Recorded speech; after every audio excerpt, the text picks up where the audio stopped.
I would like to begin with a small anecdote, or rather it is a parable. They say in China there is a seed of a bamboo tree. And when you plant this seed, for 5 years you don't see anything coming out of the ground. And suddenly a small shoot comes up. And within 6 weeks, a bamboo as tall as 90 feet simply goes up.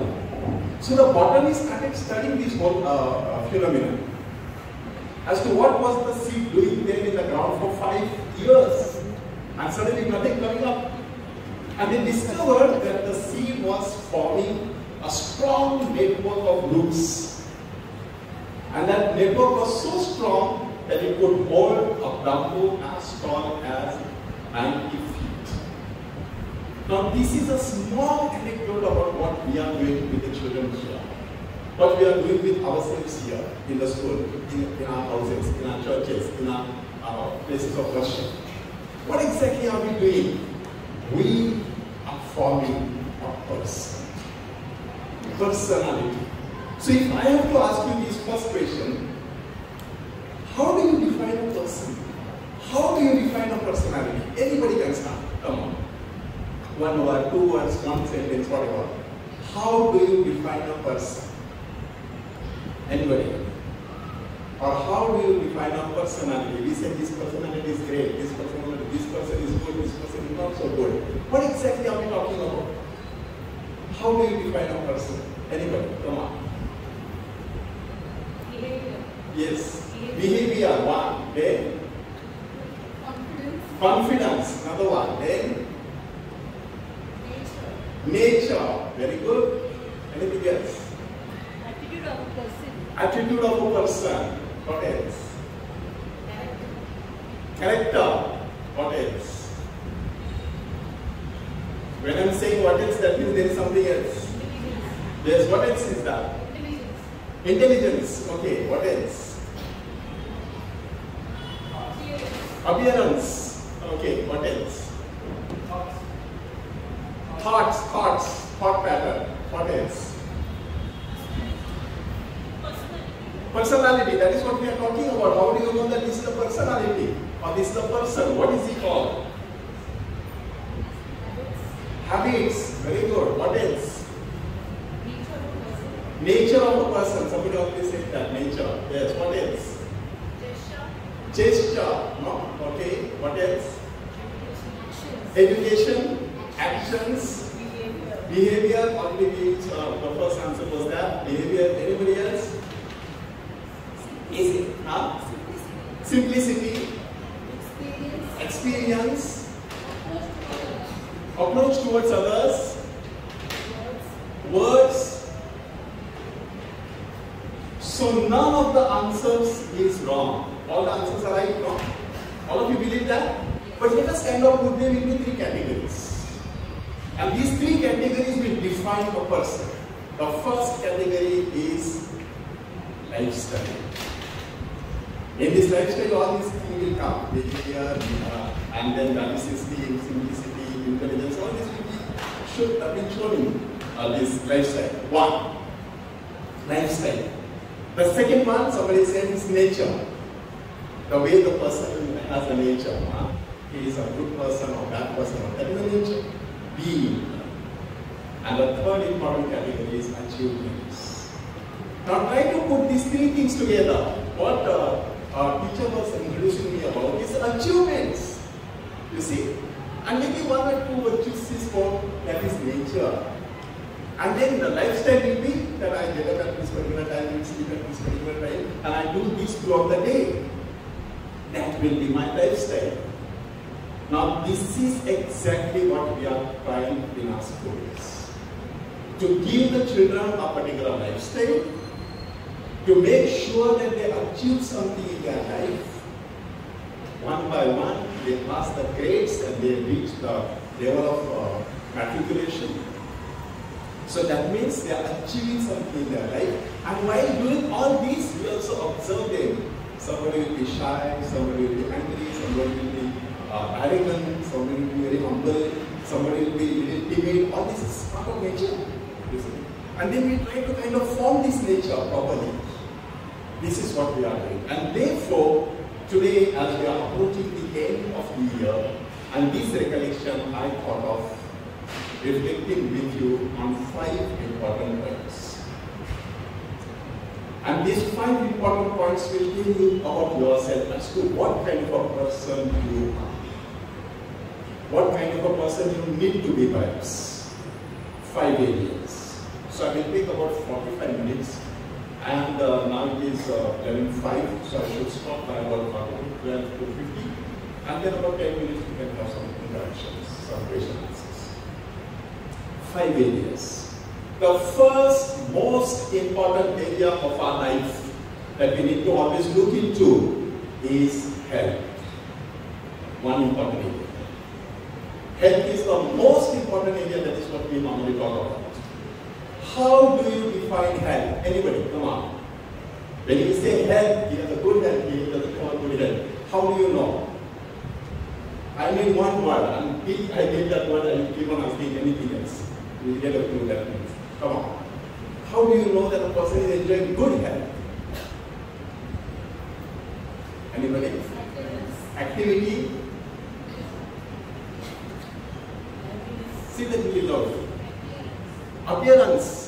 From the appearance, so if a person is very fat, he is very healthy, no? And we know one father sees that poor fellow is very thin, no? So poor fellow is not enjoying good health, right? Can we say that? No, we can't say. So appearance may or may not be perhaps the criteria. Anything else? Liveliness. Liveliness. Being happy है. Happiness. It is not just the absence of a disease, but mental and physical stability. Okay, mental and physical stability, not simply absence of disease. Just like peace is not absence of war, but something else. Yes, anything else? Immunity. Very medical term that is. Then what else? Anything else? Can you say a person is enjoying a good health? Cheerfulness. Positive attitude. Smiling face. So if I'm smiling now, I'm enjoying a good health, right? Yes? So that's a little clue. That's a good one. So let me summarize all these into one word, and that one word is enthusiasm. Unlimited enthusiasm is good health. So when you get fever, can you dance? You cannot. Because enthusiasm is not there. You are tired, you are getting headache, you are getting running nose, you are getting a stomach upset. You cannot enjoy life, you cannot be enthusiastic. You have prepared your speech well, you have prepared your dance well, you have prepared your song well, and there is a little problem with your tummy. You cannot. So enthusiasm is lost. So please make sure that whatever you do with your body, it does not take away your enthusiasm at all. That is what you have to take care. Now the problem is, the definition of enthusiasm is also different. If I get to eat very good food, then I will be very happy. That is a thing that we think about. You see? So in order to keep up this enthusiasm, there are 4 areas that we need to look into the part of health. First important area is diet. When we say balanced diet in Indian philosophy, there are 3 words for diet. Tamasi, Rajasi and Sattvic. So when we say Tamasi, means all the oily things, all the pungent things, all the non-veg, all the alcohol, all the chemical abuse, all that we talk about. This is Tamasi.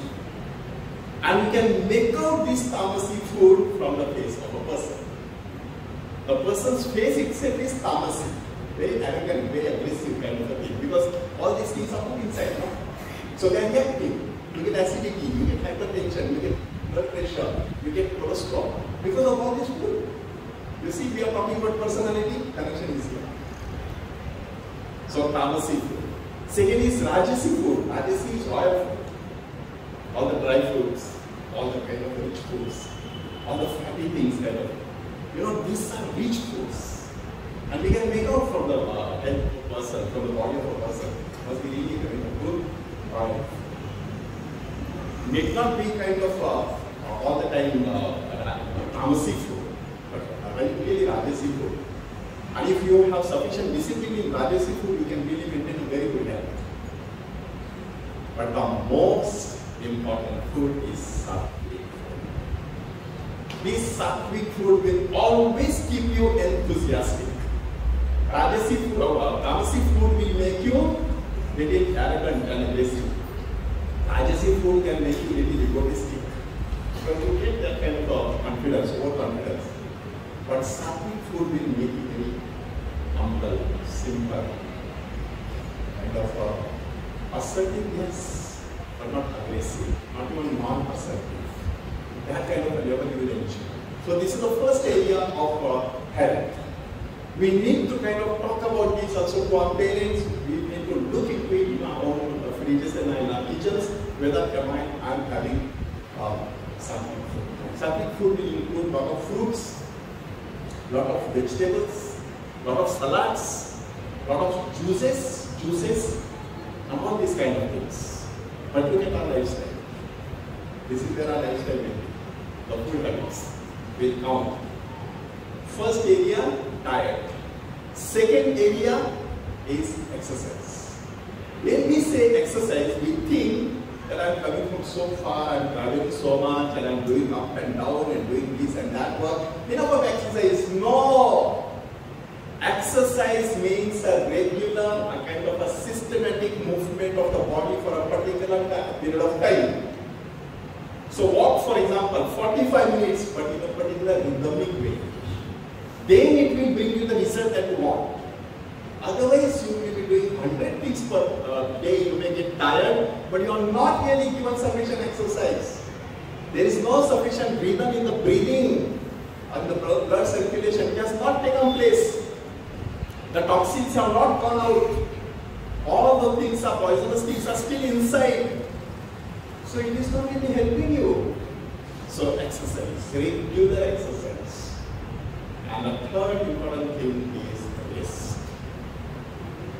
Now rest does not mean simply bed rest we are talking about, but also mental rest. I may be standing here just in front of you, but mentally I can be fully peaceful. That helps me to grow to my health, keep my health very nice. You see? And therefore, 7 hours of good sleep, and if you get a small little nap in the afternoon, 20 minutes or 30 minutes, it's just good enough for you to keep yourself fit and fine. If exercise gives you stamina and exercise gives you fitness, rest will give you freshness. You will be very fresh. You will be enthusiastic. You want to do things. As soon as you arrive in the school, you just ask, oh, what is the work? I would like to do something. It's a very clear signal that you have eaten well, you have rested well, you have taken sufficient exercise. And the fourth important area, somebody said, positive thinking. So thought process. Our thought process makes all the difference on our body also. Thought process is very important. Positive thinking is like nectar. It will provide you a lot of strength. And negative thinking will sap out all your strength. You just try to yourself and see. Suppose one day you are very tired and you have just gone to kind of your bedroom and say, now I want to just rest. I have just had a little food, I want to go to rest. And then suddenly there is a bell on the door. You open the door, Father, Tony Prem Anand is there. Oh my God, Father, I forget about all my tiredness. Doesn't that happen to us? I hope so. So what I'm trying to say, immediately there is a glow on your face. Where did it come from? So it is not here. Thought process. One thought will change all the things. One thought. So there is a story about a person who had gone to the jungles, and as he was traveling, he was very hungry. So he just took a little water from the pond, freshen up himself, and he was sitting under the tree. And that tree was like a kalpa-vruksha. You understand the word kalpa-vruksha? That you just imagine and things will be immediately appearing before you. So he just thought to himself that if I had to get good food, I would have been very happy. And suddenly there is a food coming in front of him. He begins to eat the food. The food is getting over. Once the food is over, his tummy is full. Now he is desiring something more. What will be the next in the afternoon? A little sleep. Immediately there is a nice bed. So he's lying on the bed and he's not thinking of his wife. If my wife had to be here, she would have pressed my hands and my feet. I would have felt very fresh. Suddenly the wife comes there. Both of them are really having a good time, and suddenly a thought comes to his mind. I hope there is no tiger here. And what must have happened? The tiger appeared and finished both of them. Sadhu Vaswani, who told us this story, concludes this way. Till he thought positively, he was making progress. The moment he thought negatively, he was finished. Negative thought always takes you to destruction. So there is something called optimism and pessimism. An optimistic person always sees the opportunity in the problem. A pessimistic person sees problem in the opportunity. So the opportunity can be given to you by the authority. But I can always excuse myself and say, no, I have never done this. Oh my God, so many people are going to be there. Oh, I'm a little afraid. Oh no, I'm not well. So many things you can say. But you can also make the best of that opportunity and keep rising up. Positive thought. In the midst of the worst of situation, you can find the best of things. Only you should have a right way of looking at it. The same thing, you must have perhaps experienced, I'm 100% sure. The teachers who have been teaching from first standard and going to the 10th standard students, they have seen how the child is progressing. And sometimes a child who was almost nobody in the first and second and third standard happens to be popping the rank. We have come across this. That means definitely in the worst of us there is best of things. There are best of things. Only the way of looking is very important. The way you look at the reality. So this is one area, health, that we have now looked at. Now let us go to the second area, and that is a very, very touchy area to our life, and that is relationships. We are talking about personality. We are talking about forming a person. And we have something called emotional reality. That is our heart. And the heart is always awake. So there are something called vibrations that we experience.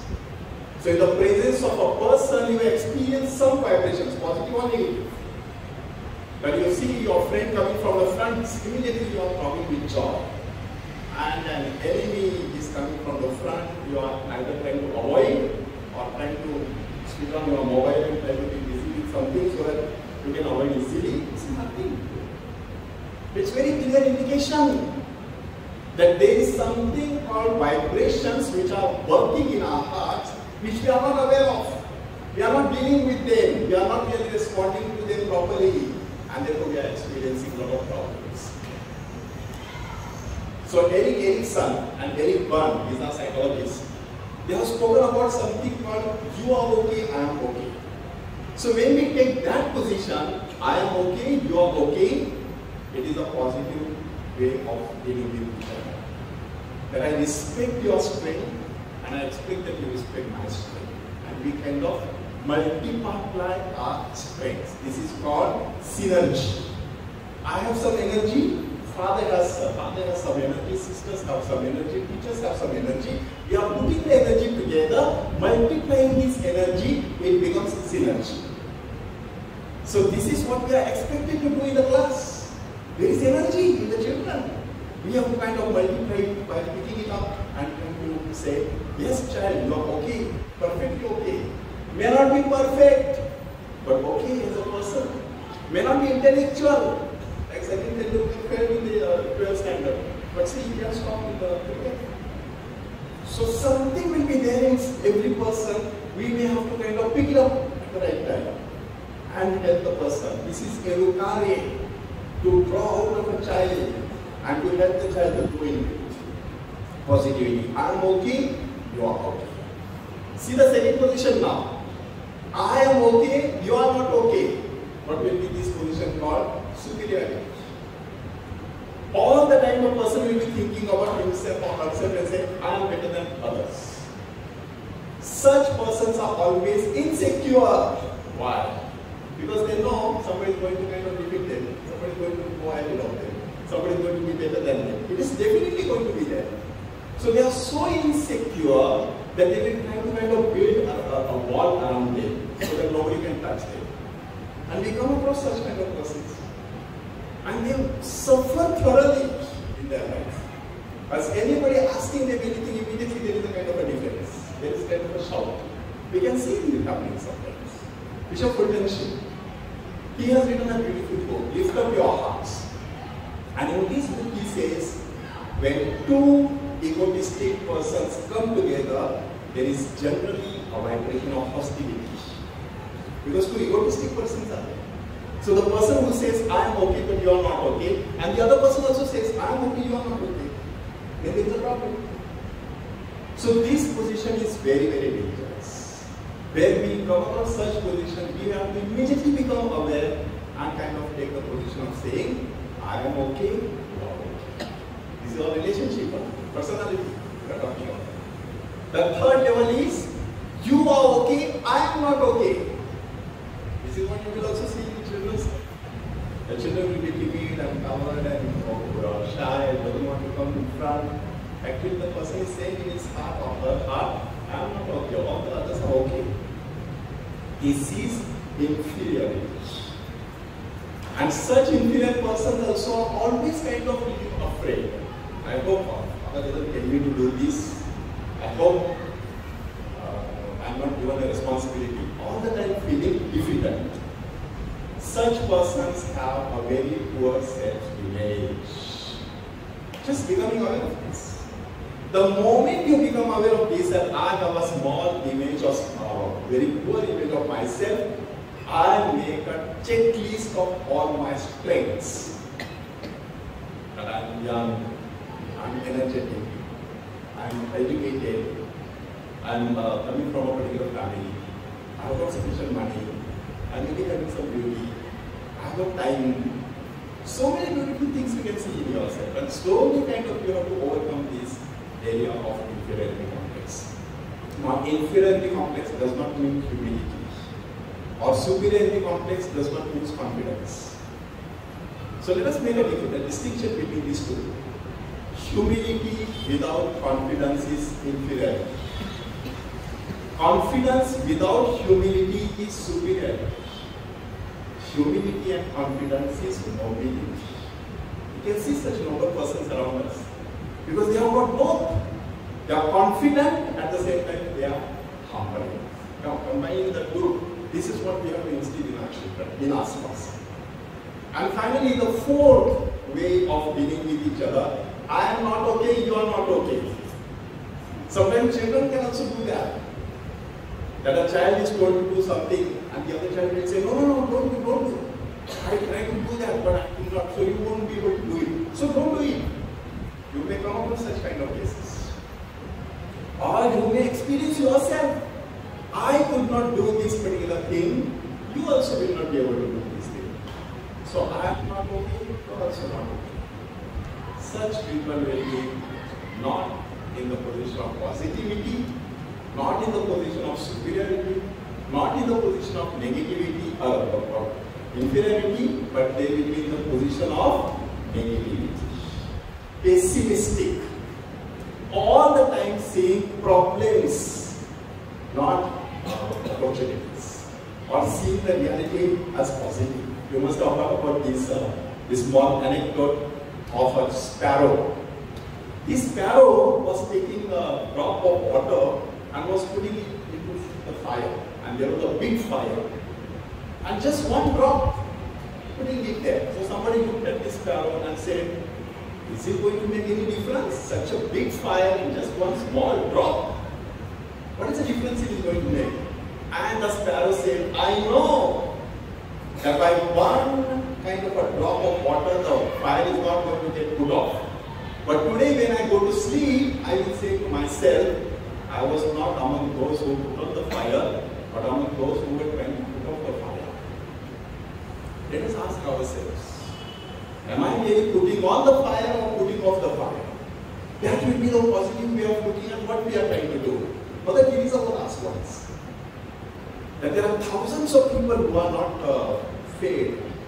How are you going to feed so many people? She said, if I cannot feed 1,000, I will feed one at a time. Can you imagine? See the positivity. So this is where relationships will be. A lot of things can be spoken about, forgiveness, then hurt feelings, resentment, all these things we may be experiencing. But look at these 4 areas, try to reflect on it, and you'll be able to get a lot of reflections for yourself. Third area of personality is our work. All of us are working, but all of us are not working in the same way. We have a different way and style of working. And when we are working, there has to be some kind of a discipline. Then we start enjoying the work. Like today I am here for about a particular time. I have got maybe some other commitments. But if I have not organized myself well, I will disturb organizing. Because I know that there is another program and another program and another program, I will be disturbed if I am not prepared well. So how do I enjoy my work? Again, 4 squares. The first square, urgent and important works have to be done first. Make the list of works that you have, but urgent and important works have to be done first. First things first.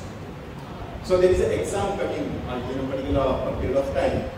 So I foresee, and I know that is very urgent and important. I prepare myself very in advance. So I miss it. Urgent and important. Second, urgent but not very important. But they are urgent. They may not be so important. For example, somebody has died in the neighborhood. It's an urgent matter to go and visit. If you visit that house after 10 days, it doesn't make much sense. It may not be that important, but it is urgent. You need to go and just visit a short visit. It will make a lot of sense. You see? So urgent but not very important. Third one, important but not very urgent. Reading the newspaper. Is it very urgent? Then you have to read it early in the morning? It need not be, but you have to read. It's important. But you may have to put it in the third category. And the fourth category, not important, not urgent. Going for a picnic. Is it urgent? Is it very important and you have to go? 1 year you may not. See, Corona has got us, we could not go. But we managed. That means there are areas which are not important and not urgent. Then you need to keep them on the fourth level. The problem with us is that we do not have time. This is not a problem. That we do not have time management. And this will teach us time management. So what we normally do is I have a small game with the children. We give them a bucket. And we tell them there is a full bucket full of water. There is a big stone, there are pebbles, and there is sand. And you have to put all the 4 things in the bucket, that empty bucket. So what will you put first? What will you put first? There is a big stone, there are pebbles, there is sand, and there is water. What will you put first? What will you put first? Somebody said water. If you put the water in the bucket, it's only full. Is there any place for the big stone? If you put the big stone, water will be out. Sand. If you put the whole sand, at the most you can put water. But pebbles you will be able to put? No. Big stone you will be able to put? No. Then, so big stone has to go first. So big responsibility, big work, important works, urgent works have to go first. Then comes second one, pebbles, not sand. If you put sand already, there will be no place for pebbles. So you put pebbles first, second. So there is still some gap now in which the sand can go. And above all, if you pour some water, the water can still go down. Can you see the point now? This is where we have to discipline ourselves. We are sometimes doing not important, not urgent things, number 1. Therefore, there is no time for important and urgent things. And therefore, we experience tension. Oh, I want to do this. But half an hour has gone to the mobile. And that work is only for 10 minutes. If you had to go earlier, you would have also enjoyed mobile. Or a child is sitting in front of the television, but it is saying in his head, oh, I have got exam, I have to study.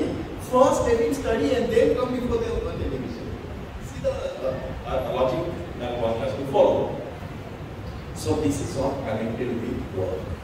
The fourth area now, personality training, all connected with education, study. Study does not mean books only. Study means an attitude of studiousness, an attitude of learning. Listen to learn and learn to listen. So listen to learn, that means when I listen, just like Dalai Lama says, when you listen, you learn. When you speak, you only repeat. So therefore we need to kind of listen to learn and learn to listen. So listening is first important area of being studiousness. The children, if they are learning wrong things because they have heard wrong things, sometimes from their parents, because that is where they begin. So when they come to school, they may be pronouncing a particular word wrongly, because the parent has pronounced it wrongly. We may have to correct it. This is study. Listening. The second will be speaking, pronunciation, vocabulary, articulation, construction of sentences. This is all connected with speaking. You may have to kind of pay attention to the speech of the child, and then you may discover that this has to be corrected.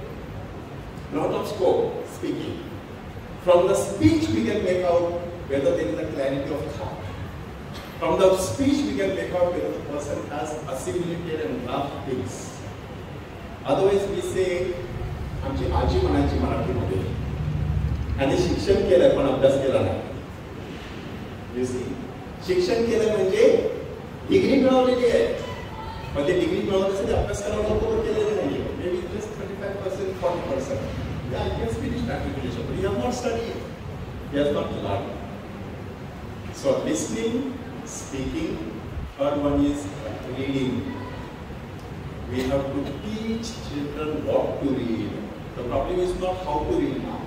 They are learning how to read. They are getting the mobile only at the age of 3, 4, 5. So they know something is coming. But what to read, that will form your personality. Ample of material will be available. Look at your mobile screens. Ample of material will be available. But you should know what to choose and what to avoid. If you choose the wrong things, you will be formed in the wrong way. And this is what is happening to the children. Our children are cheating us so very easily, you know. Parents are coming to us with their children and say, Father, I gave her a mobile during the corona, now she has fallen into disappointment. And there is a problem. That means we have not taught them how to handle this machine. So this is also reading properly. And then fourth important area is writing. And you must be experiencing yourself. Today's children don't want to write. They want to type. So look at the handwritings. In the past, handwriting was one of the very important areas of our life. If you see somebody's handwriting, beautiful handwriting, you would appreciate the person. Today nobody looks at the handwriting because the machines are ready. And therefore we have become lazy. You just type it out and send it across. People are doing it on their screens. There is a big university called WhatsApp. It's a big university. Children are learning in that university today. Just every now and then they are typing things. Not writing. We have to teach them how to write. Yeah, today I can write almost 20 pages by hand. 20 pages. In Marathi, English is a little faster, no? But Marathi is a little slow. But I can write easily. Of course, the training is done then on that. But today's children are not really kind of right. We have to teach them. And you know where the problem will be? You must be experiencing yourself. In the exam, they are not completing their papers. Is this your experience? Yes. Because we are not telling them how to write and how to write it faster. So this kind of a training we have. This is part of the study. Always make sure that there is always ongoing formation from each. The heart of formation is the formation of the heart. So my heart has to be formed by continuously kind of reading material. The moment you stop reading, you will stop growing. That is what they say. So once a teacher, always a student. Why? A person has to continue to study. So this is the fourth area. We spoke about health. We spoke about relationships. We spoke about work. And now we spoke about study. The fifth area, since this is a recollection, I thought of taking this fifth area as spirituality. When we say spirituality, immediately we think of God, faith, religion. Spirituality is not simply spiritual exercises. Spirituality is the spirit with which we approach reality. It is a spirit with which we approach reality. For example, the reality of a recollection. How do I approach this? Am I saying to myself, oh my God, this father is going to speak for 45 minutes and is going to bore us? If this is the spirit, I am sure by now you must already got bored. But if you say to yourself, I want to listen and see if I can pick up something for myself, for my students, for my family, and with that enthusiasm, I am ready to go. The spirit with which I approach reality. So how do I approach this reality? SMART. 5 letters. SMART. This is called smart spirituality. So in the smart spirituality, S stands for silence and meditation. If you really want to practice this, you can try. I mean, perhaps do it at the end of this session that I've done with you. Spend at least 10 minutes in the morning and 10 minutes in the evening in silent meditation. That means to sit in one place, stillness of the body, not to move the body. Paying attention to your breathing, paying attention to your whole body, relaxing the whole body, paying attention to your thoughts, paying attention to your feelings, and trying to listen to all the sounds around you. By this, you try to kind of settle down yourself, mind, body, and spirit. This is meditation. You try to kind of bring all these three things together, body, mind, and spirit together. So you are so very peaceful, meditation. So silence and meditation first. Yes. And mindful of sacred service. Your service which you are giving to the school is not simply duty, it is a sacred service. So once you know that it is a sacred service, there is a kind of a sacred touch to this service that you can give. Third letter, A. Awareness of strength and weaknesses. Awareness of strength and weaknesses. The moment I know these are my strengths, I need to kind of grow in them. The moment I know that these are my weaknesses, I need to slowly kind of overcome them. At least to be aware that I am weak in this area, I need to work. So weaknesses will make you humble, strengths will make you confident. So put this together and see what you get. Confidence and humility is nobility. This is awareness, smart. A. R for reliable knowledge. Knowledge which is reliable. Look at the knowledge that we get in WhatsApp, Facebook. Is it reliable all the time? No. Sometimes you forward something and somebody else tells you this is a fake news. Now you become a kind of unreliable. Nobody can rely on your sources because you are giving a fake message. So we have to be having a reliable knowledge. If we are not updated in our knowledge, we will be outdated soon. But continuously we have to keep ourselves updated. So knowledge, reliable knowledge, R. And T stands for time-bound charity. That means you want to do some charity? Yes, go ahead, but not at the obligation of your cost of your obligations. Obligation is my duty here in the school. My duty about my own class. My duty about the homework or the assignment that is given to me. First, then I may do a little charity. Charity from my own time, not from the time of the school. That there is a school time and I want to go around visiting poor people and sick people. This is not charity. It may be escapism. So we have to be very careful about this kind of a distinction. That time-bound charity. So I have almost kept my time and look at your watches. I'm stopping here. Just close your eyes for a minute. Maybe for 2 minutes I'll be conducting this short meditation for you, just for 2 minutes. Sit straight with your spine erect.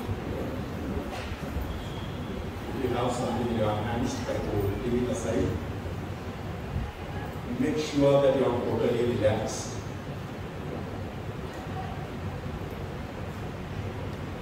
Gently close your eyes.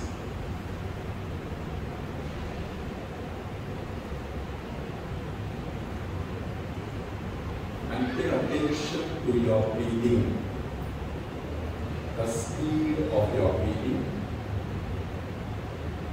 The rhythm of your breathing. The temperature of your breathing. That means feel the warmth of the breath as the air goes inside, and feel the coolness or the warmth of the breath that comes out. So pay attention to the inner walls of your nostrils and feel the sensations there. And now take a deep breath. Hold your breath. Slowly breathe out. Take a deep breath. Hold your breath. Slowly breathe out. Take a deep breath. Hold your breath. Slowly breathe out. And as you are enjoying this breathing, now slowly move to your whole body. I will show you 5 areas where you need to relax your muscles. First, relax the muscles of your forehead. You will experience tension being dropped. Relax the muscles of your forehead just now. Relax the muscles of your shoulders. Relax the muscles of your stomach. Fill your stomach with a lot of air. Loosen the muscles of your hands. Let them rest on your laps effortlessly. Let them relax. Similarly, loosen the muscles of your feet, your legs. Let them relax on the ground effortlessly.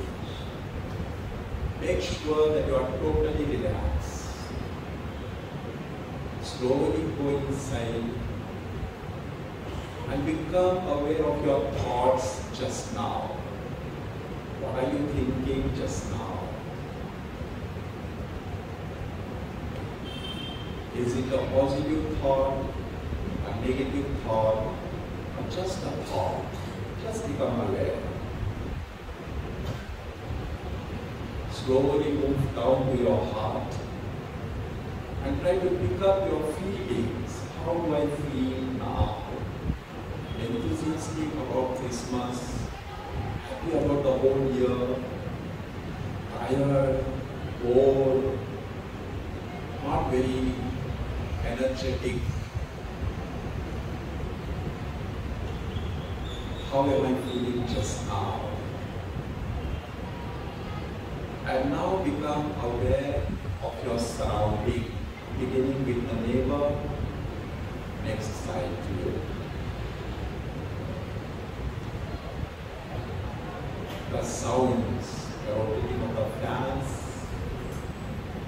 above, up above, the ceiling, the sounds around you, children, the gates, the vehicles. Try to pick up as many sounds as possible.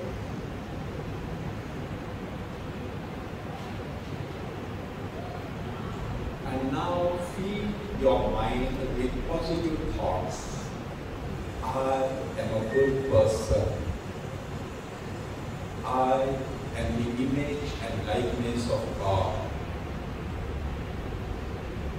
I can do all things through Christ who strengthens me. I can do so many things. I am lovable. So many people like me. I'm enjoying my life. The best of my life is still to come. God has great plans for me.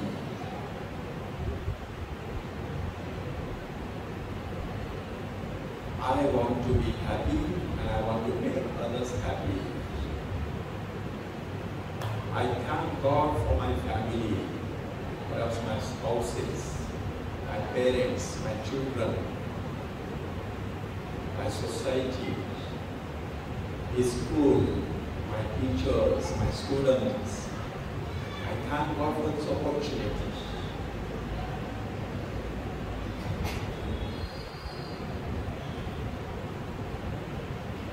In a few seconds, we are going to end this exercise. Gently open your eyes and rub the palms of your hands against each other. Rub them.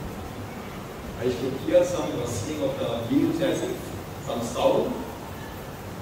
Make sure there is sufficient warmth on your palms.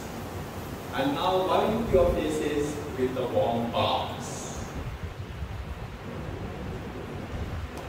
Thank you. May God bless you.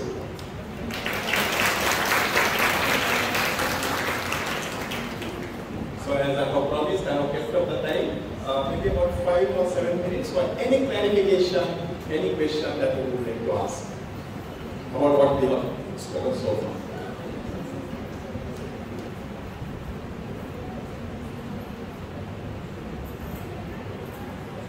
So when there are no questions, you know what is the meaning, no?